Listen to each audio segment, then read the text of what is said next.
Life ഫോക്കസിൻ്റെ ഒരു പുതിയ എപ്പിസോഡിലേക്ക് സ്വാഗതം. ഇന്ന് മലയാളത്തിൻ്റെ ഓരോ പ്രഭാതവും വിടരുന്ന അതിഭീകരമായ വാർത്തകൾ കേട്ടാണ്. മനസാക്ഷി മരവിച്ച ഒരു തലമുറയുടെ ക്രൂരമായ വിളയാട്ടങ്ങളാണ് നാം ഓരോ ദിവസവും സ്കൂളുകളിലും സമൂഹത്തിലും എന്തിനേറെ സുരക്ഷിതമെന്ന് വിചാരിക്കുന്ന നമ്മുടെ വീടുകളിൽ പോലും നാം കാണുന്നത്.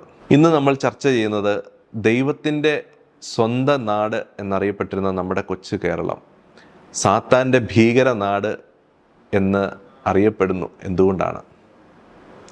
ഇന്ന് നമ്മളോടൊപ്പം ചർച്ചയിൽ പങ്കുചേരുന്നത് പ്രശസ്ത കൗൺസിലിംഗ് സൈക്കോളജിസ്റ്റായ ഡോക്ടർ ജോൺ ജേക്കബ്. അദ്ദേഹം അഗപ്പെ കൗൺസിലിംഗ് സെൻറ്റർ പത്തനംതിട്ടയുടെ ഡയറക്ടറും റിസ്റ്റോർ മൈൻഡ്സ് എന്ന കൗൺസിലിംഗ് സെൻറ്ററിൻ്റെ സിഇഒയും കൂടാണ്. Welcome sir.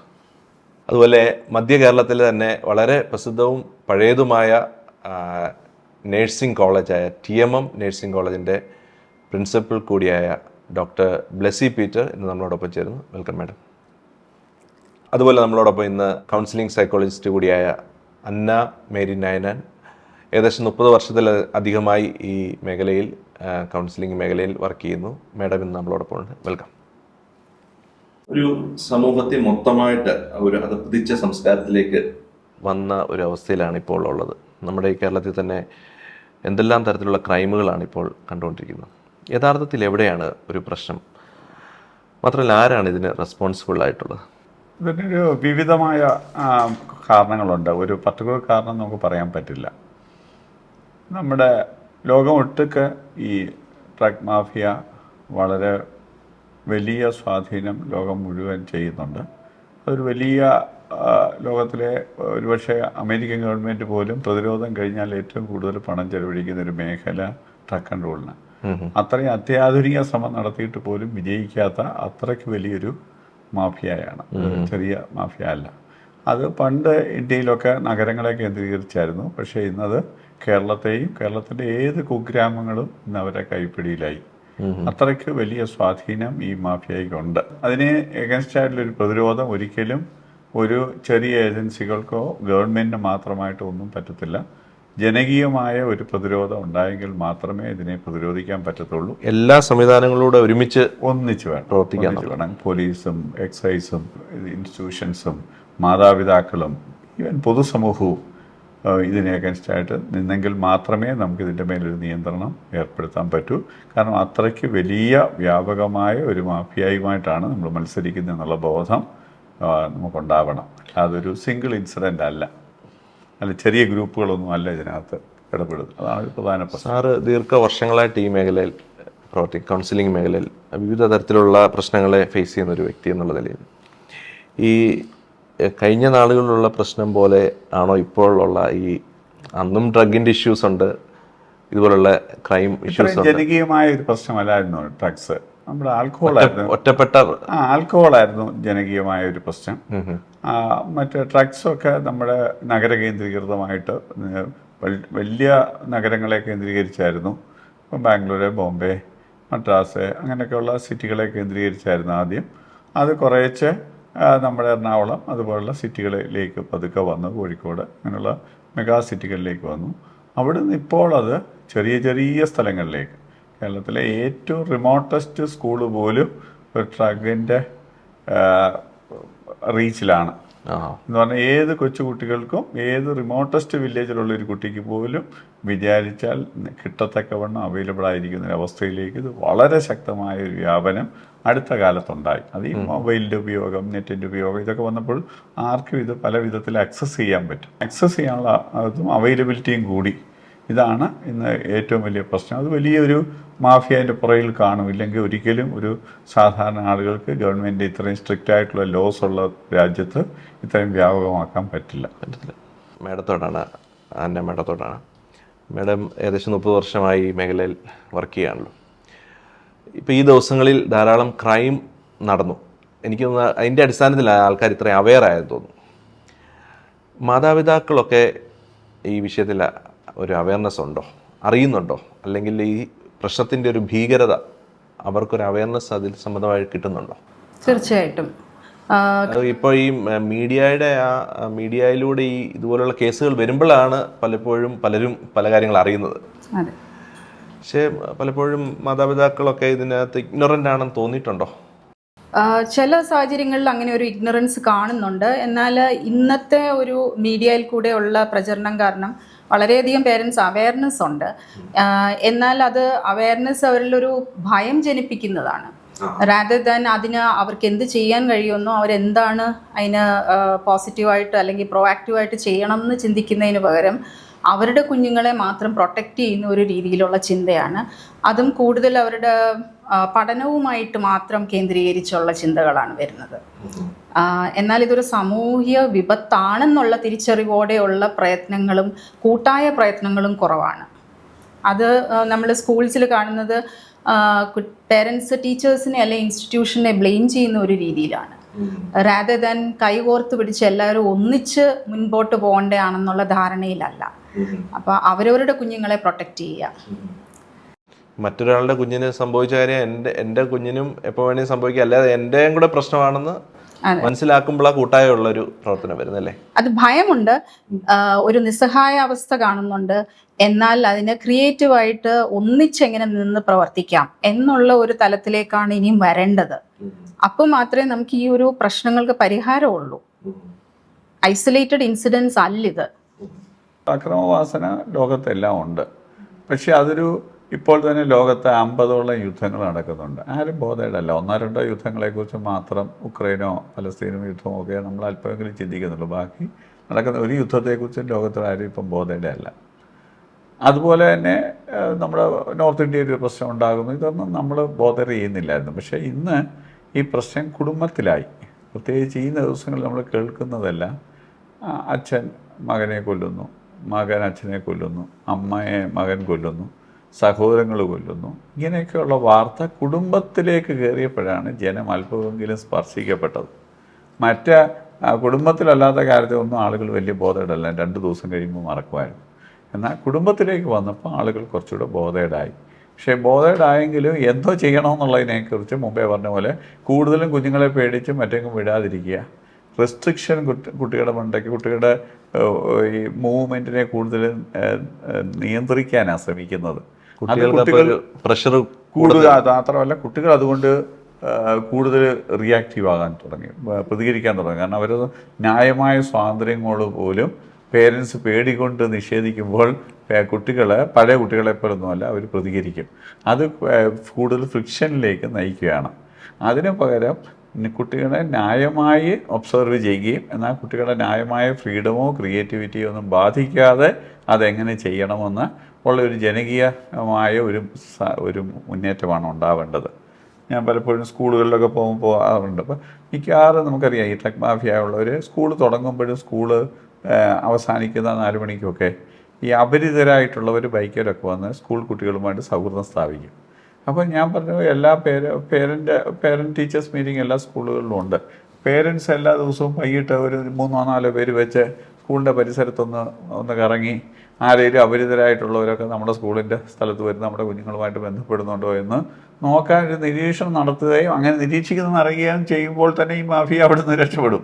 അപ്പോൾ ഇങ്ങനെയുള്ള ജനകീയമായ നീക്കങ്ങൾ ഒരു സ്കൂൾ അതിനുള്ള സംവിധാനങ്ങളുണ്ട്, നിരീക്ഷണ സമിതികളുണ്ട്, ജാഗ്രതാ സമിതികളുണ്ട്, സ്കൂളിൽ പേരൻറ്റ് ടീച്ചേഴ്സ് മീറ്റിംഗ് ഉണ്ട്. പക്ഷേ ഇവരൊന്നും ക്രിയേറ്റീവ് സ്റ്റെപ്പുകളൊന്നും എടുക്കുന്നില്ല. അങ്ങനെ എടുക്കുവാണെങ്കിൽ തീർച്ചയായിട്ടും സ്വന്തം മക്കളെ എന്ന് പറഞ്ഞാൽ സ്വന്തം നാട്ടിലെ കുട്ടികളെ സംരക്ഷിക്കുക, നാട്ടുകാരിറങ്ങിക്കഴിഞ്ഞാൽ അവിടെ പ്രതിരോധം ഉണ്ടാകും. ആളുകൾ അത്തരം സ്ഥലത്തു നിന്ന് വിട്ടുപോകും. അതുമാത്രമാണ് ഒരു ശക്തമായ പ്രതിരോധമുള്ളത്. പോലീസിന് ചെറിയൊരു ഫോഴ്സ് പോലീസിനെ കൊണ്ടൊന്നും കേരളത്തിലുള്ള മുഴുവൻ സ്കൂളുകളെ പ്രൊട്ടക്റ്റ് ചെയ്യാനൊന്നും പറ്റില്ല.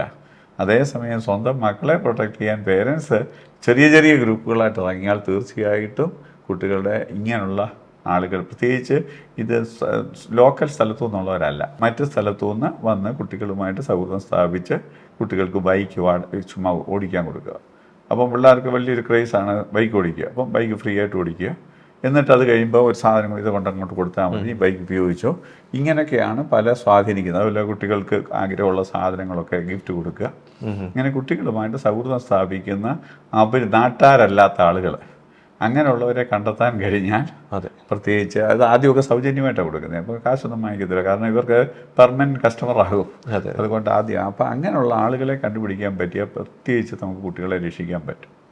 അതുപോലെ മറ്റൊരു സംശയം, ഇപ്പോൾ സിനിമാ മേഖലയിൽ തന്നെയുള്ള ഒരു വ്യക്തി കഴിഞ്ഞ ദിവസം മാധ്യമത്തിൽ വന്ന് പറഞ്ഞു, ഇപ്പോഴത്തെ സിനിമകളാണ് പിള്ളേരെ ഇൻഫ്ലുവൻസ് ചെയ്യുന്ന വലിയൊരു ഫാക്ടർ. കാരണം സിനിമയിലെ കണ്ടൻറ്റുകൾ പണ്ട് കാലത്തെ സിനിമ പോലെ മരം ചുറ്റി പ്രേമം പോലുള്ള സാധനങ്ങളായിരുന്നു അന്ന്.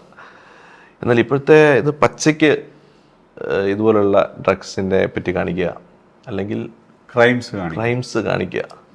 സിനിമ മേഖലയുള്ള ഒരു വ്യക്തി കഴിഞ്ഞ ദിവസം ഈ വീഡിയോയിൽ വന്ന് പറഞ്ഞ സിനിമയിലാണ് വലിയൊരു ഇൻഫ്ലുവൻസ് ഉണ്ടാക്കാൻ പറ്റുന്നത്. അതുപോലെ സോഷ്യൽ മീഡിയ അങ്ങനെ കാണിച്ചാൽ തന്നെ അത് നെഗറ്റീവ് ഭാവം ഒരു വില്ലൻ ചെയ്യുന്നതായിട്ടാണ് കാണിച്ചുകൊണ്ടിരുന്നത്. അപ്പോൾ അത് സമൂഹം അവന് എഗൻസ്റ്റ് ആയിട്ടുള്ള ഒരു ഫീലിംഗ് ഉണ്ടാക്കി. ഇപ്പോൾ അത്തരം ഹീറോയെ കാണിക്കുന്നത്. അപ്പൊ ഹീറോ കാണിക്കാൻ തുടങ്ങിയതോടെ ഇതിനൊരു മഹത്വവൽക്കരണം ഉണ്ടായി. അതൊരു നോർമലൈസ് ചെയ്തു. അപ്പം കുട്ടികൾക്ക് അത് ഡീസെൻസിറ്റൈസ് ചെയ്യുവാണ്. യഥാർത്ഥ റിയൽ ലൈഫിൽ അവർക്ക് അങ്ങനെ ഒരു ക്രൈം ചെയ്യുന്നത് നോർമൽ ആണെന്ന് ചിന്തിക്കുമ്പോൾ ദേ ബിക്കം ഡീസെൻസിറ്റൈസ്. അതിൻ്റെ ഒരു തിക്താനുഭവങ്ങൾ അല്ലെ കോൺസിക്വൻസസിനെ കുറിച്ച് അവർ നോട്ട് സെൻസിറ്റീവ് ഇനഫ്. അതാണ് സംഭവിക്കുന്നത്. കാരണം hero വർഷിപ്പിൽ they have been shown ഇങ്ങനെ എന്താണ് അവരുടെ പിക്ചർ ഇതാണ് കൊടുക്കുന്നത്. മറ്റേ വിഷ്വൽ ഇമ്പാക്റ്റാ. ഇന്നലെ 14 വയസ്സുള്ള ഒരു പയ്യൻ, 9ാം ക്ലാസ്സിൽ പഠിക്കുന്ന ഒരു പയ്യനെ ഞാൻ ഈവനിങ്ങിൽ കണ്ടു. അവന് അപ്പനെ അടിക്കാൻ വടിയെടുത്തു, കറക്കി ഓടിച്ചു. അപ്പോൾ അപ്പൻ വഴക്കുണ്ടാക്കണ്ടെന്ന് വിചാരിച്ച് പോയപ്പൻ ചോദിച്ചു, എന്താ പേടിച്ചോടുവാന്നോന്ന് ചോദിച്ചു. 9ാം ക്ലാസ്സുകാരൻ 45 വയസ്സുള്ള പിതാവിനോട് പ്രതികരിച്ച രീതി. അപ്പം ഞാൻ അവനോട് ചോദിച്ചു, ആ സമയത്തെ വികാരത്തിന് ചെയ്തെങ്കിൽ ഇപ്പം മോനെന്തോ ചെയ്യുന്നു? പകുതി ശരിയാന്ന് തോന്നുന്നു, പകുതി അത് വേണമായിരുന്നെന്ന് തോന്നുന്നു. ഇന്നലെ വൈകിട്ട് എന്നോട് സംസാരം അവൻ്റെ അപ്പൻ്റെ പിന്നെ വെച്ച് തന്നെയാണ് പറഞ്ഞു. അപ്പം കേൾക്കുകയാണ് പറഞ്ഞേ, ഒരു പക്ഷെ പകുതി എനിക്ക് തോന്നുന്നത് ശരിയായിരുന്നു, അത് ആവശ്യമായിരുന്നു എന്ന് തോന്നുന്നു. അത് എന്നെപ്പോലും ഞെട്ടിച്ചു. കാരണം സ്വന്തം പിതാവിൻ്റെ മുഖത്ത് നോക്കി എന്നെയും കൂടെ ഞാനിവിടെ ഇരിക്കുന്ന ഒരു വേദിയിൽ അത്രയും തുറന്നു പറയുന്ന ഒരു കുട്ടി, വെറും 9ാം ക്ലാസ്സുകാരനാണെന്ന് ഓർക്കണം, പറയാനുള്ള ആ ഒരു ധൈര്യമൊക്കെ എന്ന് പറയുമ്പോൾ കുട്ടിയുടെ മനസ്സിൻ്റെ യാതൊരു വികാരമില്ലാതെ അവൻ പറഞ്ഞത്. ഇതൊരു ടിപ്പിക്കൽ എക്സാമ്പിൾ ആണ്. ചെറു പുഞ്ചിരിയോടാവൻ പറഞ്ഞത്. അപ്പം അവൻ്റെ ആ നിർവികാരതയും ആ വികാരരാഹിത്യവും ഒക്കെ എന്നെ എന്ത് ചെയ്യുന്നു, വല്ലാതെ അത്ഭുതപ്പെടുത്തി. അതൊരു മാറ്റത്തിൻ്റെ ലക്ഷണമാണ്. അതായത് അവർ അഗ്രഷൻ ഇപ്പം ഉള്ളത് കാണിക്കുന്ന പേരൻസിനോടും ടീച്ചേഴ്സിനോടും ഒക്കെ ഉള്ള അവരത് തുറന്ന് കാണിക്കാനായിട്ട് തയ്യാറാണ്. കാരണം ടീച്ചേഴ്സ് ആൻഡ് പേരൻസ് കൂടുതൽ ഹെൽപ്ലെസ് ആയിട്ട് കുട്ടികളുടെ മുമ്പിൽ നിന്ന് പോവുകയാണ്. ഇന്നത്തെ ചില നിയമ സംഹിതകളൊക്കെ അതിന് സ്യൂട്ടബിളുമാണ്. നമുക്ക് വടിയെടുക്കാൻ പാടില്ല, മറ്റു കാര്യങ്ങളൊക്കെ വരുമ്പം ഈ കുട്ടികളുടെ വിചാരം അവർക്ക് അഗ്രസീവായിട്ടുള്ള വാക്കുകളും ബിഹേവിയറും കാണിച്ചാൽ ഒന്നും ചെയ്യാൻ പോകുന്നില്ല. അതും ഒരു ഈ എക്സാമ്പിൾ പറഞ്ഞത്. കാരണം കുട്ടികളുടെ അവകാശങ്ങളെ കുറിച്ച് കുട്ടികളെ ബോധവാന്മാരാക്കി, പക്ഷേ കുട്ടികളുടെ ചുമതലകളെ കുറിച്ച് ഒട്ടും ഒരു ട്രെയിനിങ്ങും ഇല്ല. മാത്രമല്ല പേരൻസ് പലപ്പോഴും പേടിച്ചാണ് ജീവിക്കുന്നത്. ഇപ്പം ഈ കാതലായ അടുത്ത കാലത്തുണ്ടായ വ്യതിയാനം അതാണ്. പണ്ട് നമ്മുടെയൊക്കെ ചെറുപ്പത്തിൽ ടീച്ചേഴ്സിനെയും പേരൻസിനെയും ഒക്കെ കുട്ടികൾക്ക് ഒരു ആദരവുണ്ടായിരുന്നു, ഭയമുണ്ടായിരുന്നു. ഇപ്പം അതില്ല. ഇപ്പം അവർ പറയുന്നത് പല പേരൻസും കുട്ടികളെ പേടിച്ചാണ് ജീവിക്കുന്നത്. അത് വലിയ കുട്ടികളെ മാത്രമല്ല, 6-7 വയസ്സുള്ള കൊച്ചുങ്ങളെ പേടിച്ച് ജീവിക്കുന്ന അമ്മമാരെ എനിക്കറിയാം. എന്ന് പറഞ്ഞാൽ ബാത്റൂമിൽ കയറാൻ പറഞ്ഞാൽ കയറും, മിണ്ടരുതെന്ന് പറഞ്ഞാൽ മിണ്ടാതിരിക്കും എന്ന് അത്രയ്ക്ക് പേടിപ്പിച്ച് 8 വയസ്സുകാരന് 7 വയസ്സുകാരന് നിർത്താൻ കഴിഞ്ഞാൽ ഈ ആളിന് 18 വയസ്സിൽ എന്താ സ്ഥിതി എന്നൊന്ന് ഓർത്ത് നോക്കുന്നത്. ഒരു ടീനേജ് കാലഘട്ടത്തിന് ശേഷം +2 ശേഷമൊക്കെ ഒരു ഡിഗ്രി കോഴ്സ് അല്ലെങ്കിൽ നേഴ്സിംഗ് കോഴ്സ് പഠിക്കാൻ വരുന്ന ധാരാളം കുട്ടികളെ ദിവസേന കാണുന്ന ആളാണല്ലോ മാഡം. ഇപ്പം നമ്മൾ സംസാരിച്ച വിഷയമായിട്ട് ബന്ധപ്പെട്ട് മാഡത്തിന് എന്താ പറയാനുള്ളത്? അതിനോട് കൂട്ടിച്ചേർത്താൽ ഇപ്പം സാർ പറഞ്ഞ പോലെ കുട്ടികൾ ചെറിയ വയസ്സ് തൊട്ടേ കുട്ടികൾ മിക്ക വീടുകളിലും ന്യൂക്ലിയർ ഫാമിലിയാണ്. പണ്ടൊക്കെ എന്ന് പറഞ്ഞാൽ നമ്മൾ നമ്മുടെ മുതിർന്നവരെ കണ്ടു, കേട്ടു, പഠിച്ചു, അല്ലെങ്കിൽ നമ്മുടെ വീട്ടിലെ ഒരു കൾച്ചർ, അതിൽ നമ്മൾ വെളിയിൽ പോകത്തില്ലായിരുന്നു. നമുക്ക് വീടുകളിൽ സംസാരിക്കാൻ ആളുണ്ടായിരുന്നു. ഇപ്പോൾ ഇവർ രണ്ടുപേരും പറഞ്ഞതുപോലെ മൊബൈലാണ് അവരുടെ ഫ്രണ്ട്. ഇവർക്ക് സംസാരിക്കാൻ ആരുമില്ല. പിന്നെ ഈ 15 വയസ്സുകാരൻ 16 വയസ്സുകാരനാണ് ഒരു പ്രൊഫഷണൽ കോളേജിലോട്ട് വരുന്നത്. അപ്പോൾ അവിടെ വന്നു കഴിയുന്നുണ്ടെങ്കിൽ അവർക്ക് 15 ഇയേഴ്സ് വരെ സ്കൂളുകളിലുള്ള ഡിസിപ്ലിൻ പോലും പ്രൊഫഷണൽ കോളേജിൽ ഇല്ല. അവർ ഫ്രീ ആണ്, കുറച്ചുകൂടി ഫ്രീ ആണ്. അപ്പം ഈ ചെറുപ്പത്തിൽ നമ്മൾ ബൈബിളിൽ വായിക്കുന്ന പോലെ വടിയെ സ്നേഹിക്കുന്ന പേരൻസ് ദൈവത്തെ സ്നേഹിക്കുന്നു, അല്ലെങ്കിൽ നമുക്കത് തന്നെ പറയാം കുട്ടികളെ സ്നേഹിക്കുന്നെങ്കിൽ എല്ലാ പേരൻസും വടിയെടുക്കും. പക്ഷെങ്കിൽ ഇന്നത്തെ കാലത്ത് ഈ പറഞ്ഞ പോലെ മക്കളെ അടിക്കാൻ പേരൻസിന് പേടിയാണ്. അടിച്ചു കഴിഞ്ഞിട്ട് ഞങ്ങൾക്ക് തന്നെ വീടുകളിൽ അല്ല ഈ പ്രൊഫഷണൽ കോളേജിൽ വന്നു കഴിയുമ്പോൾ പല പേരൻസും വന്ന് പറയും, മാഡം ഞങ്ങൾക്ക് കുഞ്ഞുങ്ങളെ വഴക്ക് പറയാൻ പേടിയാണ്, മാഡം ഒന്ന് പറയണം. ഇതാണ് അവർ പറയുന്നത്. മാഡം ഒന്ന് പറഞ്ഞാൽ അവർ കേൾക്കും, ഞങ്ങൾ പറഞ്ഞാൽ അവർ കേൾക്കത്തില്ല. മിക്ക കുട്ടികളുടെ പേരൻസ് വന്ന് പറയുന്ന ഇതാണ്. അവർക്ക് വീടുകളിൽ അവര് പിന്നീട് ഇവർ ഫോൺ വിളിക്കത്തില്ല പേരൻസിനോട്. അങ്ങനെ ഞങ്ങൾ ഒത്തിരി കേസസ് കണ്ടിട്ടുണ്ട്. പേരൻസിന് അകന്നു പോകുമെന്ന് പേടി. അവര് വീടുകളിൽ ഫോൺ വിളിക്കത്തില്ല. ഫോൺ എടുക്കാതെ കഴിയുന്നോണ്ടെങ്കിൽ ഞങ്ങളെ വിളിക്കും, മാഡം അവരെന്താ ഫോൺ എടുക്കാത്തെ, കുട്ടിക്ക് വല്ലതും സംഭവിച്ചോ? പിന്നെ നമ്മൾ കുട്ടിയെ വിളിച്ച് അവരെ കൊണ്ട് ഫോൺ വിളിപ്പിക്കും. ഇപ്പൊ വിളിച്ച് ചോദിക്കുന്നുണ്ടെ പറയുന്നുണ്ടെ അമ്മ എന്നെ വഴക്ക് പറഞ്ഞു, ഫോണിൽ കൂടി വഴക്ക് പറഞ്ഞു. അത്രേ ഉള്ളൂ. ഫോണിൽ കൂടെ വഴക്ക് പറഞ്ഞതിനാണ് വീട്ടിലോട്ട് ഫോൺ ചെയ്യാതെ പിണങ്ങിയിരിക്കുന്നതും അങ്ങനെയൊക്കെയുള്ള അവസ്ഥ തന്നെ. സാർ പറഞ്ഞത് വളരെ കറക്റ്റാണ്. കുഞ്ഞുങ്ങളെ പേടിയാണ് ഇപ്പോൾ മാതാപിതാക്കൾക്ക്. എങ്ങനെ ഇവർ പോകും? പിന്നെ ഈ പറഞ്ഞ പോലെ കൾച്ചർ, നമ്മുടെ കുഞ്ഞുങ്ങളുടെ നമ്മുടെ വീട്ടിൽ നടക്കുന്നത് വേറൊരാൾ അറിഞ്ഞാലുള്ള പേടി. നമ്മുടെ മക്കളും അല്ലെ നമ്മളുമായിട്ടുള്ള ഒരു ബന്ധം വേറൊരാൾ പറയുന്നുണ്ടെങ്കിൽ അവര് കൈ ചൂണ്ടി ആ ഒരു പേടി എല്ലാ പേരൻസിനും അതുണ്ട്. ഒരു ഭയം. പക്ഷെങ്കിൽ പഴയ പേരൻസ് അല്ലെങ്കിൽ വീടുകളിൽ 2, 3, 4 കുഞ്ഞുങ്ങളുള്ള വീടുകളിൽ ഇങ്ങനെ കുഞ്ഞുങ്ങളുള്ളിടത്ത് ഈ പ്രശ്നങ്ങൾ കാണാറേ ഇല്ല. കാരണം മുതിർന്നവർ ചെറിയ കുഞ്ഞുങ്ങളെ കറക്റ്റ് ചെയ്യും. ആ ഒരു സിസ്റ്റം ഉണ്ട്. കൂടുതൽ പ്രോബ്ലംസ് ഈ സിംഗിൾ ചൈൽഡ് അല്ലെങ്കിൽ 2 പേര് ഉള്ള വീടുകളിലാണ് ചെയ്യുന്നത്, പ്രശ്നങ്ങൾ കാണുന്നത്. അതുപോലെ പേരൻസിൻ്റെ ജോലി, പേരൻസിന് കുട്ടികളുമായിട്ട് സംസാരിക്കാനുള്ള സമയമില്ല. നമ്മളെപ്പോഴും പറയും കുടുംബ പ്രാർത്ഥന, വീടുകളിൽ പേരൻസും കുട്ടികളും കൂടി ഒരുമിച്ചിരുന്ന് ഫുഡ് കഴിക്കണം. മൊബൈലിൽ തന്നെ ഇതെല്ലാം അവയർനെസ് ഒത്തിരി വരുന്നുണ്ട്. ഇങ്ങനെ നിങ്ങൾ ഒരിക്കലെങ്കിലും റീൽസിൻ്റെ രൂപത്തിലും പല രൂപത്തിലും ഇങ്ങനെ ചോദിക്കുന്നത്, ഒരു നേരമെങ്കിലും കുഞ്ഞുങ്ങളോടിരുന്ന് നിങ്ങൾ ഭക്ഷണം കഴിക്കണം. പക്ഷെ എത്ര വീടുകളിൽ നടക്കുന്നുണ്ടത്? തിരക്കിൻ്റെ ഒരു അനുഭവമാണ്. ആ ഒരു ഫാക്ടർ അത് വളരെ കുട്ടികളെ ബാധിക്കുന്ന ഒരു പണ്ട് കാലങ്ങളിൽ വീട്ടിൽ കൊടുത്തിരുന്ന ഒരു വാല്യൂ സിസ്റ്റം ഇപ്പോൾ ഇല്ല, കുടുംബങ്ങളിൽ ഉണ്ടാകുന്നില്ല. ദൈവിക ബോധം പേരൻസിനും അത് കൊടുക്കാൻ പറ്റുന്നില്ല. പേരൻസിന് അതൊരു ഇമ്പോർട്ടൻ്റ് ആയിട്ട് നമ്മുടെ നാട്ടിൽ നേട്ടങ്ങൾക്ക് വേണ്ടി നേട്ടം, ജോലി, നല്ല മാർക്ക്, അച്ചീവ്മെന്റ്, ഇത് മാത്രം ആണ് നമ്മൾ മക്കളിൽ നിന്ന് പ്രതീക്ഷിക്കുന്നത്. അല്ല, ഒരു സമഗ്ര വ്യക്തിത്വമുള്ള ഒരു ആരോഗ്യകരമായ മനുഷ്യൻ വളർന്നു വരണമെന്ന് നമ്മൾ പ്രതീക്ഷിക്കുന്നില്ല. അതുകൊണ്ട് അത്തരം വൈകല്യങ്ങളൊന്നും ഒരു കാര്യമായിട്ട് നമ്മൾ ചിന്തിക്കുന്നേ ഇല്ല. ഇപ്പോൾ ഒരു കുട്ടി അമിതമായി ദേഷ്യപ്പെടുന്നു, അല്ലെങ്കിൽ ആളുകളോട് സഹകരിക്കുന്നില്ല, അല്ലെങ്കിൽ ഒന്ന് കഴിഞ്ഞ് രണ്ടാമത് അക്ര സ്വഭാവം, ഇത് തിരുത്തപ്പെടേണ്ട ഒരു സ്വഭാവമാണെന്ന് മാതാപിതാക്കൾക്ക് തോന്നുന്നില്ല. മാർക്ക് കുറഞ്ഞു കഴിഞ്ഞാൽ അവർ ഭയങ്കര ബോധേടാണ്, പഠിത്തത്തിൽ ഉഴപ്പിയാൽ അവർ ഭയങ്കര ബോധേടാണ്, ആ ശരീരം ക്ഷീണിച്ചാൽ ഭയങ്കര ബോധേടാണ്. ഈ ഫിസിക്കൽ കാര്യത്തിലുള്ള കെയറോ ഈ അച്ചീവ്മെൻറ്റിൻ്റെ കാര്യത്തിലുള്ള കെയറോ മറ്റ് വ്യക്തിത്വത്തിൻ്റെ ആസ്പെക്റ്റുകളെക്കുറിച്ച് അവർക്ക് ഇല്ല. ഇത് പിന്നീട് വികലതയാകുമ്പോഴാണ് ആൾക്കാർ ബോധമിടാതെ. അപ്പോഴത്തേക്ക് സമയവും കാലവും എല്ലാം കഴിഞ്ഞിരിക്കും.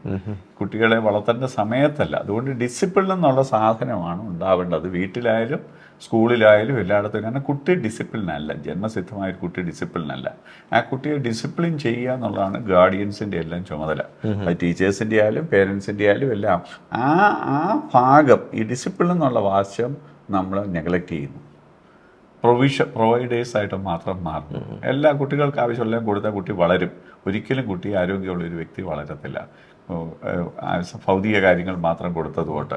അതുകൊണ്ട് കുട്ടിയുടെ സമഗ്ര വികസനത്തെക്കുറിച്ചുള്ള ബോധമാണ് ആദ്യം ഉണ്ടാകുന്നത്. അവൻ ആത്മീയ ജീവിയാണ്, സാമൂഹ്യ ജീവിയാണ്, മാനസിക ജീവിയാണ് എന്നുള്ള ബോധം അവൻ്റെ ബുദ്ധിപരവും വിവേകവും വികാരവും സാമൂഹ്യ ബോധവും ആത്മീയ ബോധവും എല്ലാം സമഗ്രമായി വളർന്നെങ്കിൽ ഒരു നല്ല വ്യക്തി ഉണ്ടാകൂ എന്നുള്ള ബോധമാണ് സമൂഹത്തിന് ആദ്യം ഉണ്ടാവേണ്ടത്. അല്ല, ഈ നേട്ടം എന്ന് പറഞ്ഞാൽ മാർക്കും ജോലിയും മാത്രമുള്ളതല്ല, മനുഷ്യനെന്നുള്ള ബോധമാണ് നമ്മുടെ സമൂഹത്തിൽ ഏറ്റവും പ്രധാനമായിട്ട് ഉണ്ടാവേണ്ടത്. ശരിയല്ലേ?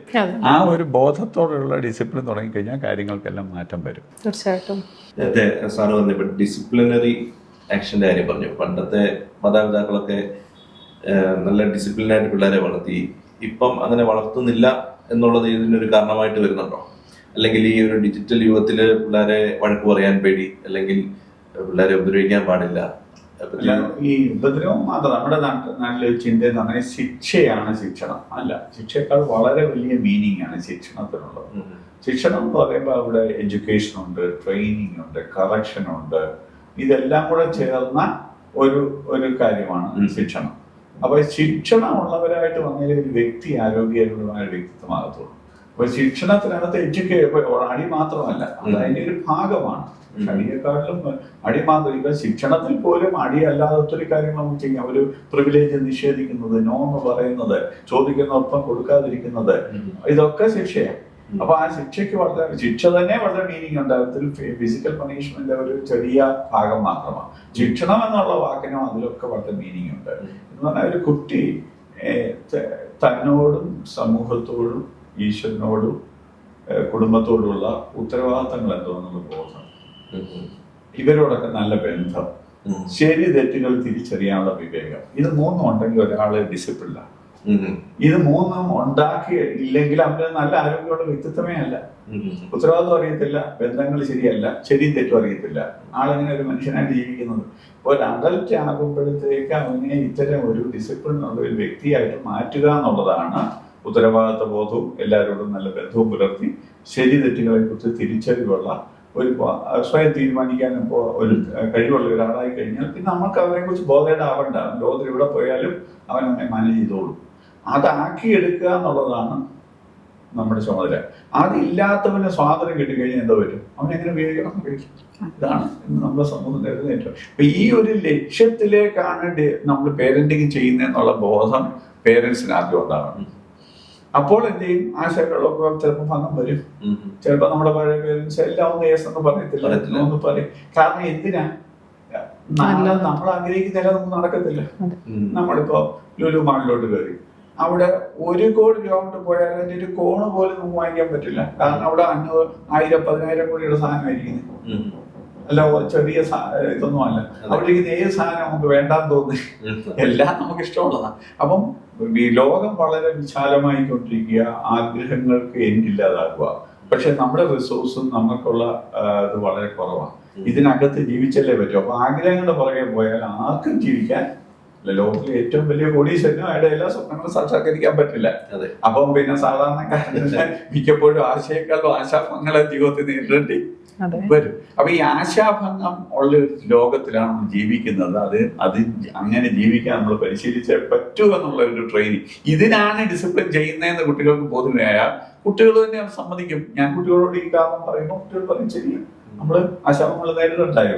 എപ്പോഴും കിട്ടുമോ? കിട്ടാതിരിക്കുമോ? അതിനെ സഹിക്കണ്ടായോ? അല്ല ഒന്ന് കഴിഞ്ഞ് രണ്ടാമത്തേന് പോയി ചത്താൻ പറ്റുമോ? കൈ മുറിച്ചാൻ പറ്റുമോ എന്ന തിരിച്ചറിവിലേക്ക് കുട്ടികൾ. അപ്പൊ ഈ നിന്റെ നന്മയ്ക്ക് വേണ്ടിയാണ് ഞാൻ ഈ ഡിസിപ്ലിൻ ചെയ്യുന്നത്, അല്ല എന്റെ ചില ആഗ്രഹങ്ങൾ അടിച്ചേൽപ്പിക്കുമൊന്നും അല്ലെന്നുള്ള ഒരു ഇന്ററാക്റ്റീവ് ആയിട്ടുള്ള ഒരു ഡയലോഗ്സ് ആണ് നമ്മുടെ വീടുകളിൽ ഉണ്ടാവട്ടെ. അതൊന്നും അങ്ങനൊന്നും ചർച്ച ചെയ്യാനുള്ള സമയം ഒന്നും നമ്മുടെ വീട്ടുകാരെ ഇപ്പൊ പേരൻസ് എടുക്കത്തില്ല. ഒന്നി ഒരു ചോദ്യവും ഉത്തരവുമായിട്ട് നിൽക്കുക, അതല്ല. ഏറെ സമയം കുട്ടികളോടൊപ്പം ചർച്ച ചെയ്ത് എന്തിനാണ് ഡിസിപ്ലിൻ, അതിന് അവരെ കൂടെ ഭാഗമാക്കും. അടുത്തൊരു ചോദ്യം, ഈ 2020 മുതൽ ഒരു പ്രത്യേക കാലഘട്ടമായിരുന്നു ലോകം മുഴുവൻ ഒരു പാൻഡമിക്കിനെ നേരിട്ടു. ഇതെങ്ങനെയാണ് കുട്ടികളിലും അതുപോലെ സമൂഹത്തിലും ഒക്കെ വലിയൊരു ഇൻഫ്ലുവൻസ് അല്ലെങ്കിൽ ഒരു നെഗറ്റീവ് ഈ പാൻഡമിക്കിൻ്റെ സമയത്ത് ഞാൻ അന്നൊരു സ്കൂളിൽ വർക്ക് ചെയ്യുന്ന സാഹചര്യത്തിൽ ഏറ്റവും കൂടുതൽ കണ്ട്, അതിന് മുമ്പ് നമുക്കൊരു 15% ആങ്സൈറ്റി ഡിപ്രഷൻ ഉള്ള ഇൻസിഡൻസ് ഉണ്ടായിരുന്നെങ്കിൽ ഈ പാൻഡമിക്കിൻ്റെ ഒറ്റ വർഷം 40% അത് റൈസ് ചെയ്തു. അത് തന്നെ ഒരു സിഗ്നിഫിക്കൻറ്റ് കാര്യമാണ്. കാരണം അതുവരെ ഒരു ആങ്സൈറ്റിയോ ഡിപ്രഷനോ വരാൻ ജനറ്റിക് ആയിട്ടുള്ള പോസിബിലിറ്റി ഉള്ളവരിൽ പോലും ആ ഒരു സ്ട്രെസ്ഫുൾ സിറ്റുവേഷൻ അത് പുറത്ത് കൊണ്ടുവന്നു എന്നുള്ളതാണ്. ഒന്ന് ഫിസിക്കൽ ഡിസ്റ്റൻസിങ് ഉണ്ടായ സാഹചര്യം, അതിനോടൊപ്പം തന്നെ അവിടെ മാതാപിതാക്കളും കുട്ടികളും ഒന്നിച്ചുള്ള സാഹചര്യത്തിൽ ഒത്തിരി ഇമോഷണൽ ഡിസ്റ്റൻസിങ്ങും വന്നിട്ടുണ്ട്. അപ്പോൾ ആ വൈകാരിക ഡിസ്റ്റൻസിങ് വന്നപ്പോഴാണ് കുട്ടികൾക്ക് അതിൻ്റെ കൂടെ അവർക്ക് കിട്ടിയ ഒരു ടൂൾ അല്ലെങ്കിൽ പഠിക്കണമെന്ന് പറഞ്ഞു കൊടുത്തതാണ് ഈ മൊബൈല്, ലാപ്ടോപ്പ്, ഇങ്ങനത്തെ ഉപകരണങ്ങൾ. അതാ അവരാ ഒരു ഡിജിറ്റൽ റെവല്യൂഷനിൽ ഫുള്ളി അവരങ്ങ് അതിനകത്തങ്ങ് ഉൾക്കൊണ്ടു, ലോകം മുഴുവനും. നമ്മുടെ കുട്ടികൾക്ക് പറ്റി ഇതിനു മുമ്പ് യാതൊരു അവയർനെസ്സോ എഡ്യൂക്കേഷനോ ഈ ഡിജിറ്റൽ റെവല്യൂഷനെ കുറിച്ച് ഇല്ലാതെയാണ് ഓരോ കുട്ടി, ഇൻക്ലൂഡിങ് നഴ്സറി മുതലുള്ള കുട്ടികൾ ഇതിലേക്ക് എടുത്ത് എന്തുവാ ചെയ്തേ പറ്റുള്ളൂ. അത് മാതാപിതാക്കൾക്ക് വീട്ടിൽ ജോലിയുടെ കാര്യങ്ങളും ഇപ്പം അമ്മമാരാണേലും അവർക്ക് വീട്ടിലെ കാര്യങ്ങളോടൊപ്പം ഈ കുട്ടികളെയും കൂടെ മോണിറ്റർ ചെയ്യാൻ സാധിച്ചിട്ടില്ല. പല കുട്ടികളും പേരൻസ് പറയാറുണ്ട് ക്ലാസ് നടക്കുമ്പോൾ ആ കുട്ടികൾ വേറെ എന്തൊക്കെയോ ആണ് ഇതിനകത്ത് നോക്കുകയും കാണുകയൊക്കെ ചെയ്യുന്നത്.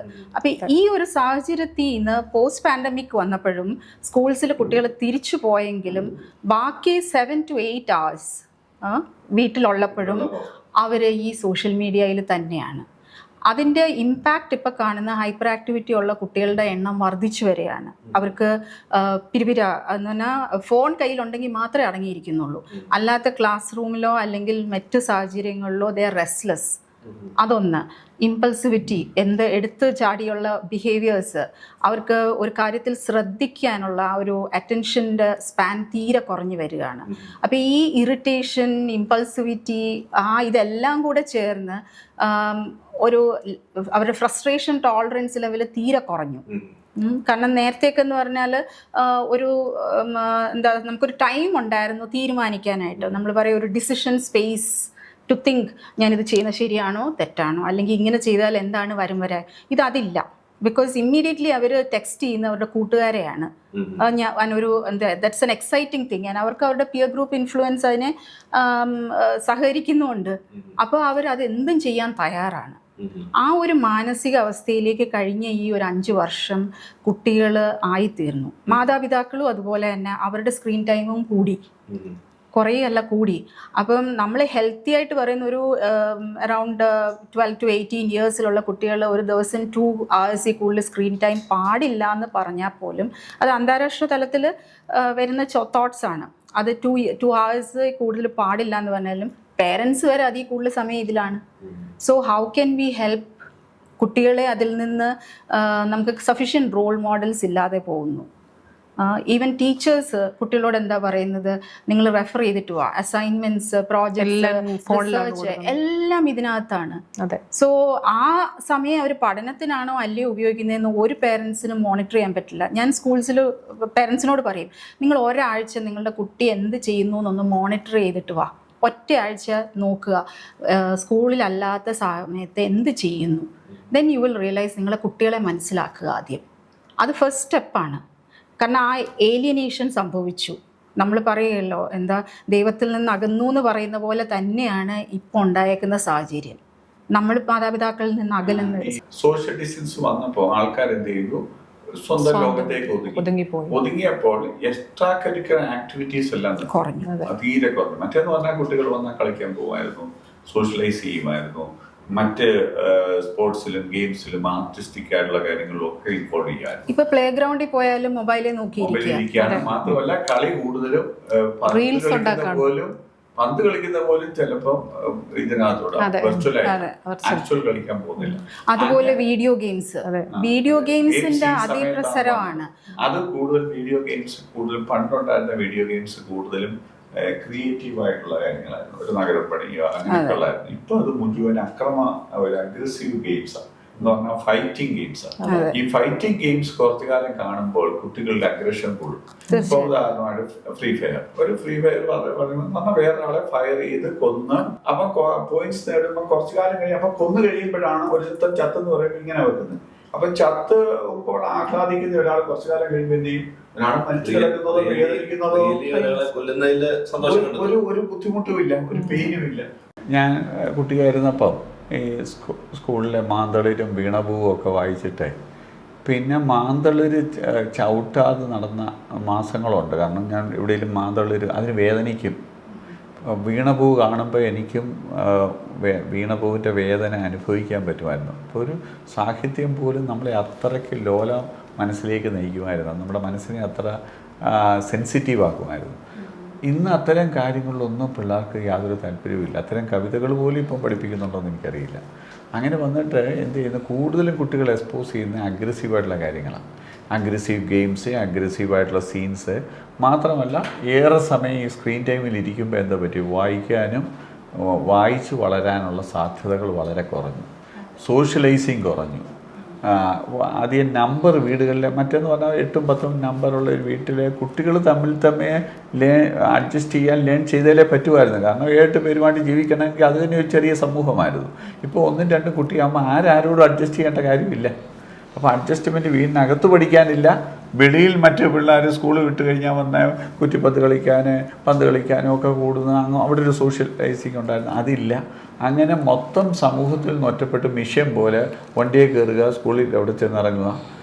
കഴിഞ്ഞ ദിവസം നമ്മുടെ മുഖ്യമന്ത്രി പറഞ്ഞ പോലെ പിള്ളേർ പെട്ടി പോല എന്ന് പറഞ്ഞാൽ വീടിനകത്തു നിന്ന് ബസ്സിൻ്റെ ബോക്സിൽ കയറുന്നു, അവിടുന്ന് സ്കൂളിൻ്റെ ബോക്സിൽ ചെന്നിറങ്ങുന്നു, അവിടുന്ന് നേരെ തിരിച്ച് കയറുന്നു. ഇതിനിടയ്ക്ക് ആരോടും കുട്ടികൾക്ക് ഇൻട്രാക്ട് ചെയ്യാൻ്റെ അവസരം ഇല്ല. അപ്പം അങ്ങനെ ആയിക്കഴിഞ്ഞപ്പോഴത്തേക്കും മനുഷ്യനെന്നുള്ളത് തന്നെ ഒരു മിഷൻ പോലെ, നേട്ടത്തിന് വേണ്ടി മാർഗം വാങ്ങിക്കാനുള്ള ഒരു മിഷൻ പോലെ, അല്ലെങ്കിൽ ജോലിക്ക് വേണ്ടിയുള്ള ഒരു മിഷനാണ് മനുഷ്യനെന്നുള്ള നിലയിലേക്ക് മനുഷ്യനെ മാറ്റി. അതിനപ്പുറത്തുള്ള മാനുഷിക വശങ്ങളും മനുഷ്യത്വവും ഒക്കെ വളർത്തിയെടുക്കാൻ നമ്മളൊട്ട് എഫേർട്ട് എടുക്കുന്നില്ല. സമൂഹത്തിൽ കാതലായി മനുഷ്യനിലേക്ക് തന്നെ തിരിച്ചു പോകണം. മനുഷ്യനെ ദൈവത്തിലേക്ക് നയിക്കുക എന്നുള്ളതാണ്, ദൈവിക സ്വഭാവമുള്ളവനെയൊക്കെ മാറ്റുക എന്നുള്ളതാണ് ദൈവത്തിൻ്റെ ഉദ്ദേശം. മനുഷ്യനിപ്പം നേരെ തിരിച്ച് മനുഷ്യത്വമൊക്കെ വിട്ടിട്ട് മൃഗത്തിന് പാടും ഇല്ലാത്ത അത്ര അധപ്പതിച്ച വ്യക്തിത്വത്തിലേക്ക് മനുഷ്യൻ ആണ് പോവുക. കാരണം മൃഗം പോലും ലജ്ജിക്കും ഇപ്പം മനുഷ്യൻ ചെയ്യുന്ന പല കാര്യങ്ങളും. കാരണം ഒരു വൈൽഡ് ആനിമലും പോലും ഇത്രയും ക്രൂരമായി ഒന്നും ചെയ്യുന്നില്ല. അടുത്തൊരു ചോദ്യം, ഈ അക്കാഡമിക്കലി കുട്ടികളുടെ പഠനത്തെയും കോൺസെൻട്രേഷനെയും ഒക്കെ ഈ ഇതുപോലുള്ള വിഷയങ്ങൾ ബാധിച്ചിട്ടുണ്ടോ? ആ ഡിഫറൻസ് മനസ്സിലാക്കാൻ കഴിയുന്നുണ്ട്? തീർച്ചയായിട്ടും. നമ്മൾ ഈ പറഞ്ഞ പോലെ പാൻഡമിക്കിന് മുന്നേ ഉള്ള കുട്ടികളും ഇപ്പോഴത്തെ കുട്ടികളും തമ്മിൽ നല്ല ഡിഫറൻസ് ഉണ്ട്. ആ ഡിഫറൻസ് എന്ന് പറഞ്ഞാൽ ഈ പറഞ്ഞ പോലെ ഇപ്പോൾ കൂടുതലും ഇവർക്ക് ഈ ഫോണിൽ കൂടെ പഠിക്കുക, റിയാലിറ്റി എന്താണെന്ന് അവർക്ക് മനസ്സിലാവുന്നില്ല.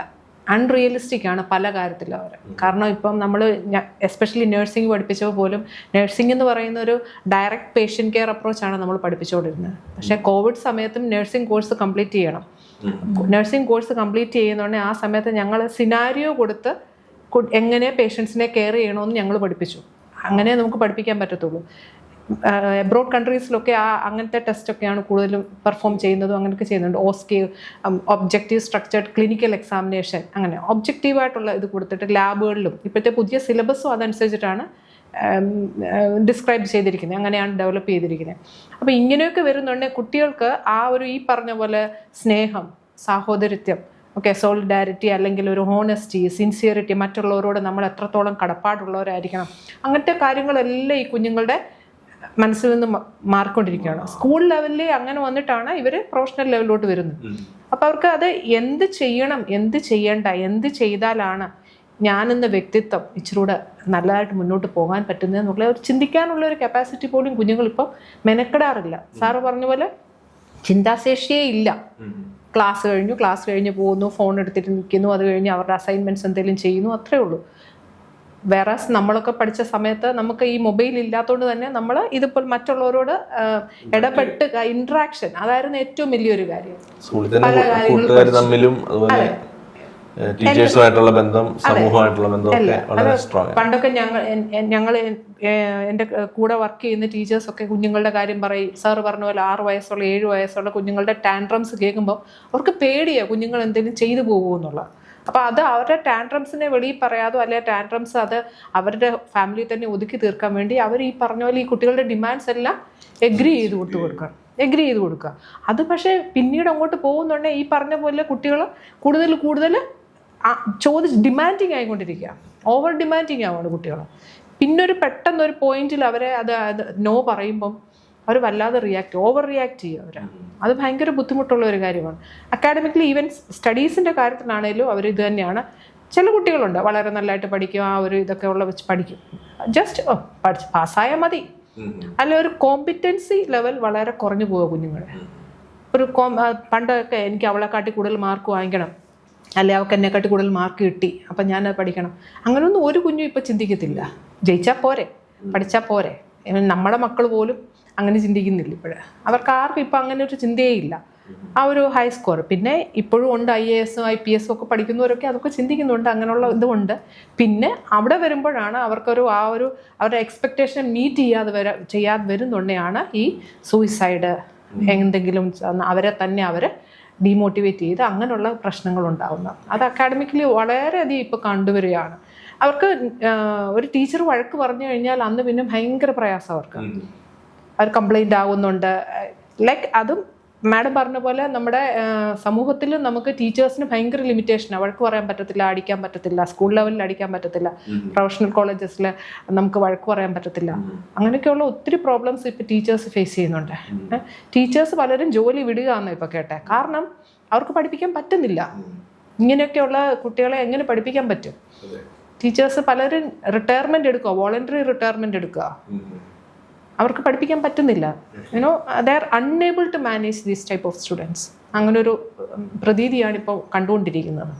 എല്ലാ കാലത്തും മനുഷ്യന് ഈ അരുതാത്ത കാര്യം ചെയ്യാനുള്ള ടെൻഡൻസി ഉണ്ട്. ഈ ബൈബിളിൽ പോലും തുടങ്ങുന്നത് അങ്ങനെയാണ്. ദൈവം ചെയ്യരുത് എന്ന് പറഞ്ഞൊരു കാര്യം ചെയ്തപ്പോഴാണ് സിന്നെന്ന് പറയുന്ന ഒരു കാര്യം തന്നെ മനുഷ്യരിലേക്ക് വരുന്നത്. അപ്പം അതിങ്ങനെ കണ്ടിന്യൂ ചെയ്തുകൊണ്ടിരിക്കുകയാണ്. അപ്പോൾ അൾട്ടിമേറ്റ്ലി നമ്മൾ ഈ പറഞ്ഞ പ്രശ്നങ്ങളുണ്ട്, പരിഹാരങ്ങൾ പലത് പറഞ്ഞു. അൾട്ടിമേറ്റ്ലി ഒരു വാല്യൂ സിസ്റ്റം, ഒരു ദൈവികമായ ഒരു വാല്യൂ സിസ്റ്റം ഡെവലപ്പ് ചെയ്യുക എന്നുള്ളതല്ലേ ഒരു. തീർച്ചയായിട്ടും ഈ മനുഷ്യന് ഇരുട്ടും വെളിച്ചവും ഉണ്ട്. ഈശ്വരൻ്റെ സാദൃശ്യത്തിൽ സൃഷ്ടിച്ച മനുഷ്യനിലൊരു വെളിച്ചമുണ്ട്. പക്ഷെ അതുപോലെ തന്നെ അവൻ പാപസ്വഭാവമുള്ളവനായതുകൊണ്ട് ഒരു ഇരുട്ടിൻ്റെ വ്യാപാരമുണ്ട്. പ്രാഥമികമായിട്ട് ഈ ലോകത്തും അത് തന്നെയാണ് നമ്മൾ കാണിക്കുന്നത്. ഇപ്പോൾ നമ്മളൊരു ആറ്റോമിക് എനർജി കണ്ടുപിടിച്ചാൽ നമ്മൾ ഉടനെ ബോംബുണ്ടാക്കും. മനസ്സിലായി? അപ്പോൾ നമുക്ക് എപ്പോഴും അങ്ങനെ ഒരു ഡിസ്ട്രക്റ്റീവായിട്ട് ചെയ്യാനാണ് മനുഷ്യൻ്റെ ഒരു വാസന. അത് ഈ പ്രപഞ്ചത്തിൽ മുഴുവനുണ്ട്, അത് മനുഷ്യനിലുമുണ്ട്. ഇതാണ് ബൈബിൾ കാതലായിട്ട് മനുഷ്യൻ്റെ ഒരു പാപ സ്വഭാവമാണ് ബേസിക് ഹ്യൂമൻ പ്രോബ്ലം എന്ന് പറയുന്നത്. അതിന് ഒരു ഈശ്വരനുമായിട്ടുള്ള ബന്ധം നഷ്ടപ്പെട്ട ഒരു മനുഷ്യൻ വീണ്ടും ഈശ്വരനുമായിട്ടൊരു ബന്ധം വന്നെങ്കിൽ മാത്രമേ അവന് ആബ്സല്യൂട്ടുമായിട്ടൊരു കണക്ഷൻ ആകത്തുള്ളൂ. അപ്പോഴാണ് ഈ വാല്യൂ സിസ്റ്റം എല്ലാം ഒരു അൾട്ടിമേറ്റ് ആകുന്നത്. ഇല്ലെങ്കിൽ എന്താ പറ്റും, എല്ലാം റിലേറ്റീവും. എനിക്ക് ഇപ്പം കുട്ടികളെല്ലാം പറഞ്ഞ് എനിക്ക് ശരി എന്ന് പറയുന്നത് ശരിയുണ്ടോ? അങ്ങനെയാണെങ്കിൽ ലോകത്ത് എല്ലാ തിന്മ ചെയ്യുന്നവർക്കും അവരുടേതായ ശരിയുണ്ട്. അപ്പോൾ എനിക്ക് ശരി എപ്പോഴും ആബ്സല്യൂട്ടാണ്. ശരിയും തെറ്റും ആബ്സല്യൂട്ട് റിലേറ്റഡാണ്. ആബ്സല്യൂട്ട് റിലേറ്റഡ് അല്ലാത്തിടത്തോളം കാലം പിന്നെ ആപേക്ഷികമാണ്. ആപേക്ഷികമാകുമ്പം എനിക്ക് ശരിയെന്നുള്ള കാര്യം ചെയ്യും. അത് ടെററിസ്റ്റിനും അവൻ്റെ ശരിയുണ്ട്. അവൻ ചെയ്യുന്നത് ശരിയാണെന്ന് അവൻ വിശ്വസിക്കുന്നത്. ലോകത്തിലെ ഏറ്റവും വലിയ ക്രൂവൽസ് ആയിട്ടുള്ളവരെല്ലാം അവർ ചെയ്യുന്നത് ശരിയാണെന്നാണ് വിശ്വസിക്കുന്നത്. അപ്പോൾ അങ്ങനെ ഒരു ശരിയില്ല. എപ്പോഴും ധർമ്മവിരുദ്ധമായ കാര്യങ്ങളെല്ലാം, വിശുദ്ധിക്ക് ചേരാത്ത കാര്യങ്ങളെല്ലാം, നീതിക്ക് നിരക്കാത്ത കാര്യങ്ങളെല്ലാം, സത്യത്തിന് ചേരാത്ത കാര്യങ്ങളെല്ലാം എല്ലാം തിന്മയാണ്. അത് തിന്മയാണെന്ന് മനസ്സിലാക്കിയേ പറ്റും. ഇത് ആത്യന്തികമായി ഇതെല്ലാം മൂർത്തമായിരിക്കുന്നത് ഈശ്വരനുമായിട്ട് ബന്ധപ്പെട്ട അബ്സല്യൂട്ട് ട്രൂത്ത്. ഈശ്വരൻ സത്യമാണ്, നീതിയാണ്, സത്യമാണ്, വിശുദ്ധമാണ്. ആ ഈശ്വരൻ്റെ സ്വഭാവത്തിന് ചേരാത്തതെല്ലാമാണ് ഇരുട്ട് എന്നുള്ള ബിബ്ലിക്കൽ കോൺസെപ്റ്റാണ്. അപ്പോൾ അതിനാണ് ദൈവമായിട്ടുള്ള ബന്ധം വന്ന് മനുഷ്യനിൽ ഈശ്വരൻ്റെ ഒരു ശക്തി ഉണ്ടെങ്കിൽ മാത്രമേ അവന് ഈ തിന്മയുടെ പോരാട്ടത്തോട് പോരാടാൻ പറ്റത്തുള്ളൂ. കാരണം അവനിലും എന്തോ ഉണ്ട്, തിന്മയുടെ ഒരു വാസന ഉണ്ട്. പ്രപഞ്ചത്തിൽ പോലും ഉണ്ട്. നമുക്കറിയാം, ഒരു നല്ല ചെടി വളർത്തണമെങ്കിൽ നമ്മൾ അല്പാസത വെച്ചാൽ അത് കഴിഞ്ഞു പോകും. പക്ഷെ ഒരു മുള്ളും പറക്കാരെ നമ്മൾ എത്ര തീ വെച്ചാലും അത് പിറ്റേ ദിവസം കിളിക്കും. അത് ഈ പ്രകൃതിയിൽ തന്നെയുണ്ട്. പ്രകൃതിയിലുണ്ട്, സിസ്റ്റത്തിലുണ്ട്, എല്ലായിടത്തും ഉണ്ട്. ഇതാണ് പാപ സ്വഭാവം എന്ന് പറഞ്ഞാൽ ഒരു പാപമല്ല, തിന്മയോടും ഇരുട്ടിനോടും നാശത്തോടും മരണത്തോടുമുള്ള ഒരു വാഞ്ച ഈ പ്രപഞ്ചത്തിൽ വർക്ക് ചെയ്യുന്നു. അവിടെയാണ് ദൈവവുമായിട്ട് ബന്ധം. അതിനെതിരെയുള്ള വെളിച്ചത്തിലേക്കും വിശുദ്ധിയിലേക്കും നീതിയിലേക്കും സത്യത്തിലേക്കുമുള്ള യാത്രയാണ് ഈശ്വരനോടൊപ്പമുള്ള യാത്ര. ഇത് ദൈവമായിട്ടുള്ളൊരു ബന്ധത്തിലാണ് മാത്രമേ മനുഷ്യന് മാറാൻ പറ്റൂ. അങ്ങനെ ചെയ്യുമ്പോഴാണ് എൻ്റെ ഈശ്വര സ്നേഹമുള്ള ഒരാൾക്ക് അപരന് ദോഷം വരുന്ന ഒരു കാര്യം ചെയ്യാൻ പറ്റില്ല, അത് ആസ്വദിക്കാൻ പറ്റില്ല. പറ്റുമോ? ഞാൻ ഒരാളെ ഒരു ദുശീലം പഠിപ്പിക്കും. ഞാൻ എൻ്റെ മദ്യപാനികളോട് ചോദിച്ചു, എടാ നീ എത്ര കുപ്പി പൊട്ടിച്ചാലും, ഞാനൊരുത്തനെ മദ്യപാനം നിർത്തി അവൻ നേരെയായി, അവൻ ജീവിക്കുന്ന കാണുമ്പോൾ എനിക്ക് കിട്ടുന്ന സന്തോഷം നീ എത്ര കുപ്പി പൊട്ടിച്ചാൽ കിട്ടുമെന്ന് ചോദിച്ചു. എനിക്കൊരു ദിവസം ഒരുത്തനെ നന്നാക്കുമ്പോൾ കിട്ടുന്ന സംതൃപ്തി നീ ഒരാളെ നശിപ്പിച്ച് കഴിഞ്ഞിട്ട് നിനക്കൊരിക്കലും കിട്ടത്തില്ല. നിൻ്റെ കുപ്പിയുടെ പൊട്ടി കഴിയുമ്പോൾ നിൻ്റെ സന്തോഷം പോയി. പക്ഷേ എനിക്കൊരാളെ നന്നായി കഴിഞ്ഞാൽ എൻ്റെ ഈ ആയുസിലും നിത്യതയിലും ഞാൻ സന്തോഷിക്കും ഒരാളുടെ ജീവിതം. ബൈബിൾ പറയുന്നുണ്ടല്ലോ ഒരു ആത്മാവിൻ്റെ വില. അപ്പോൾ ഒരാളെ നന്മയിലേക്കും വിശുദ്ധിയിലേക്കും നീതിയിലേക്കും സത്യത്തിലേക്കും നിത്യതയിലേക്കും നിത്യജീവനിലേക്കും നയിക്കുമ്പോൾ ഒരു മനുഷ്യൻ ജീവിതം ആസ്വദിക്കും. എൻ്റെ ജീവിതം കൊണ്ട് ഒരാളെ നശിപ്പിക്കരുത്, ഒരാളെ ദുഃഖിപ്പിക്കരുത്, ഒരാളെ ദുശീലപ്പെടുപ്പിക്കരുത് എന്ന് നമ്മൾ ചിന്തിക്കും. അങ്ങനെ ചിന്തിക്കുന്ന ആ ഒരു ധാർമ്മിക ബോധത്തിൽ നിന്ന് ഒരിക്കലും 1 കോടി രൂപ തരാമെന്ന് പറഞ്ഞാൽ ഞാൻ ഒരാൾക്ക് ഒരു ഡ്രഗ്സ് കൊടുക്കില്ല. എനിക്കതിന് കാശ് വേണ്ട. ഞാൻ പട്ടിണി കിടക്കുന്നതിനേക്കാളും എനിക്ക് അസംതൃപ്തിയാണ് ഒരാളെ നശിപ്പിച്ചിട്ടുള്ള പണം. ഈ മൂല്യബോധം നമുക്ക് വന്നു കഴിഞ്ഞാൽ നമ്മൾ ഒരിക്കലും അനാമത്ത് ഈ കുട്ടികൾക്ക് ഇപ്പോൾ അല്ല, എങ്ങനെയും കാശുണ്ടാക്കിയാൽ മതി, എങ്ങനെയും ജീവിച്ചാൽ മതി. ആ ഷോർട്ട് കട്ടിൽ കൂടെ അധ്വാനമില്ലാതെ കാശുണ്ടാക്കാനുള്ള അവർക്ക് മീൻസ് ഒരു പ്രശ്നമേ അല്ല. ഈ ഒരു വാല്യൂ സിസ്റ്റത്തിൽ പോയി കഴിഞ്ഞാൽ ഒരിക്കലും ശരിയാകത്തില്ല. മറിച്ച് ഈശ്വരബോധമുള്ള ഒരാൾ ഒരിക്കലും അങ്ങനെ ചെയ്യില്ല. കാരണം എൻ്റെ പ്രവൃത്തിക്ക് അനന്തരഫലമുണ്ട്, നിത്യതയിൽ പോലും എൻ്റെ അനന്തരഫലമുണ്ട്. എനിക്ക് കിട്ടുന്ന കാര്യങ്ങളൊക്കെ താൽക്കാലികമാണ്, നഷ്ടപ്പെടുന്നത് നിതാന്തമായ കാര്യങ്ങളാണ് എന്ന തിരിച്ചറിവ് വരുമ്പോൾ നിതാന്ത കാര്യം നഷ്ടപ്പെടുത്തി താൽക്കാലിക കാര്യങ്ങളിൽ. അപ്പം അഡിക്ഷൻ എന്ന് പറഞ്ഞാൽ എല്ലാ വസ്തുവും എന്തോ ഒരു പ്ലഷറാണ്. It's a pleasure seeking. Pleasure നമ്മൾ ബ്രെയിനിൽ ഡോപ്പാമിൻ ലെവൽ പെട്ടെന്ന് കൂടും, പൂത്തിരി കത്തുന്ന പോലെ അതങ്ങ് പോവുകയും ചെയ്യും. പക്ഷേ സാറ്റിസ്ഫാക്ഷൻ ഉള്ള കാര്യങ്ങൾ ചെയ്താൽ ലൈഫ് ലോങ് കിട്ടും. അപ്പം ലൈഫ് ലോങ് സംതൃപ്തിയുള്ള കാര്യങ്ങൾക്ക് വേണ്ടി ജീവിക്കുന്നവരൊരിക്കലും ഈ താൽക്കാലിക നൈമിഷിക സുഖത്തിന് വേണ്ടി എന്ത് ചെയ്യത്തില്ല, ജീവിക്കത്തില്ല. അപ്പം ഈ നൈമിഷിക സുഖത്തിന് വേണ്ടി ജീവിതത്തിൽ വിലയുള്ളതും വിലയേറിയതുമായ നഷ്ടപ്പെടുത്തി ജീവിക്കാനുള്ള മനുഷ്യൻ്റെ പ്രവണതയാണ് പാപസ്വഭാവം. അല്ലേ? അവന് വിലയുള്ള എന്താണെന്ന് അറിയത്തില്ല. വിലയില്ലാത്ത കാര്യങ്ങൾക്ക് വേണ്ടി വിലയുള്ള കാര്യങ്ങൾ നഷ്ടപ്പെടുന്നു. ആത്മാവ് നഷ്ടപ്പെടുത്തുന്നു, ജീവിതം നഷ്ടപ്പെടുത്തുന്നു, ശരീരം നഷ്ടപ്പെടുത്തുന്നു, സ്വസ്ഥത നഷ്ടപ്പെടുത്തുന്നു. നേടുന്നതോ ഫ്യൂ അവേഴ്സിലുള്ള പ്ലഷർ. അപ്പം ആ ഫ്യൂ അവേഴ്സിലുള്ള പ്ലഷറിന് വേണ്ടി സംതൃപ്തിയും സന്തോഷവും നഷ്ടപ്പെടുത്തുന്ന ജീവിതശൈലിയിലുള്ള ഒരു മാറ്റമാണ് ഈശ്വരബോധം കൊണ്ട് ഒരാൾക്ക് ഉണ്ടാകുന്നത്. അതുണ്ടാകുന്നത് എന്തോ, ഞാൻ നിത്യജീവിയാണ്, ഞാൻ ചത്തുപോയാൽ തീരുന്നില്ല. ഈ തിരിച്ചറിവാണ് ഒരാളെ എന്ത് ചെയ്യുന്നത്, ഒരു നിതാന്ത ജീവിതത്തിനും ഈശ്വരന് ഇഷ്ടമില്ലാത്ത കാര്യങ്ങൾ ചെയ്യാതിരിക്കാനും. ഈശ്വരൻ എന്നോട് അസൂയ ഉണ്ടായിട്ടൊന്നും ഇത് ചെയ്യുന്നത്, എൻ്റെ ജീവിതം നശിക്കാതിരിക്കാൻ വേണ്ടി ഇതൊക്കെ നിരോധിച്ചേക്കുന്നത്. ഞാൻ ലഹരി കേകരിച്ചായിട്ട് നിൽക്കുന്നത് ദൈവം ഞാൻ സന്തോഷിക്കുന്നതിനുള്ള അസൂയ കൊണ്ടല്ല, മറിച്ച് ഞാൻ എൻ്റെ ജീവിതം നഷ്ടപ്പെടും, എൻ്റെ ശരീരവും നഷ്ടപ്പെടും, മനസ്സും നഷ്ടപ്പെടും, എൻ്റെ ജീവിതവും നഷ്ടപ്പെടും. അതുകൊണ്ട് ഞാൻ 10 വർഷം ഉപയോഗിച്ചവരോട് ചോദിക്കും, നീ 10 വർഷം ഉപയോഗിച്ചിട്ടുണ്ട്, ജീവിതം സന്തോഷം കൂടിയോ എന്ന് ചോദിക്കില്ല. നീ ജീവിതം തൊലഞ്ഞു കളഞ്ഞു എന്നൊക്കെ പറഞ്ഞ് പരിതപിച്ചുകൊണ്ടിരിക്കുക. അപ്പോൾ ഒരു സംതൃപ്തിയുള്ളവനെ ഞാൻ ഇതുവരെ ലഹരി ഉപയോഗിച്ചിട്ട് കണ്ടിട്ടില്ല, പ്ലഷർ സീക്കറിനെ കണ്ടിട്ടില്ല. ഉണ്ടോ? ഇല്ല. ഈ തിരിച്ചറിവാണ് നമ്മളെ സ്പിരിച്വാലിറ്റിയിലേക്ക് നയിക്കുന്നത്. ആ ബോധം വന്നു കഴിഞ്ഞാൽ നമ്മളൊരിക്കലും നമ്മുടെ ജീവിതം നഷ്ടപ്പെടുത്താനോ മറ്റൊരാളുടെ ജീവിതം എൻ്റെ ജീവിതം കൊണ്ട് നഷ്ടപ്പെടുത്താനോ ഒരിക്കലും ശ്രമിക്കത്തില്ല. അപ്പോൾ സ്വാഭാവികമായിട്ട് നമ്മുടെ സഹോദരനെ നമ്മളെപ്പോലെ സ്നേഹിക്കാൻ തുടങ്ങും. ആ സ്നേഹബോധം നമുക്ക് വന്നു കഴിഞ്ഞാൽ നമ്മളൊരിക്കലും എന്ത് ഭൂമി കിട്ടുമെന്ന് പറഞ്ഞാലും ഒരാളെ നശിപ്പിക്കുന്ന ഒരു കാര്യത്തിന് നമ്മൾ കൂട്ട് നിൽക്കത്തില്ല. ഇതാണ് ആധ്യാത്മികത നമുക്കുണ്ടാക്കേണ്ട മാറ്റം. അത്തരമില്ലാത്ത ആത്മീയത കൊണ്ടൊരർത്ഥവും ഇല്ല. അത് തീർച്ചയായിട്ടും പരബോധവും അപരബോധവും അവരിനെക്കുറിച്ചുള്ള കൺസേണും സമൂഹത്തോടും രാഷ്ട്രത്തോടും ലോക മനുഷ്യനോട് തന്നെ നമുക്ക് സ്നേഹം തോന്നും. നമ്മുടെ ജീവിതം കൊണ്ട് ഒരാളെ നശിപ്പിക്കാൻ നമ്മളൊരിക്കലും ശ്രമിക്കത്തില്ല. അങ്ങനെ ഒരു മനുഷ്യസ്നേഹിയായിട്ട് മാറുകയാണ് ആധ്യാത്മികത നമ്മളിൽ ഉണ്ടാകേണ്ടത്. ഈശ്വരൻ നമ്മളിൽ വന്നതുകൊണ്ട് നമുക്കുണ്ടാകേണ്ട രൂപാന്തരവും അതാണ്.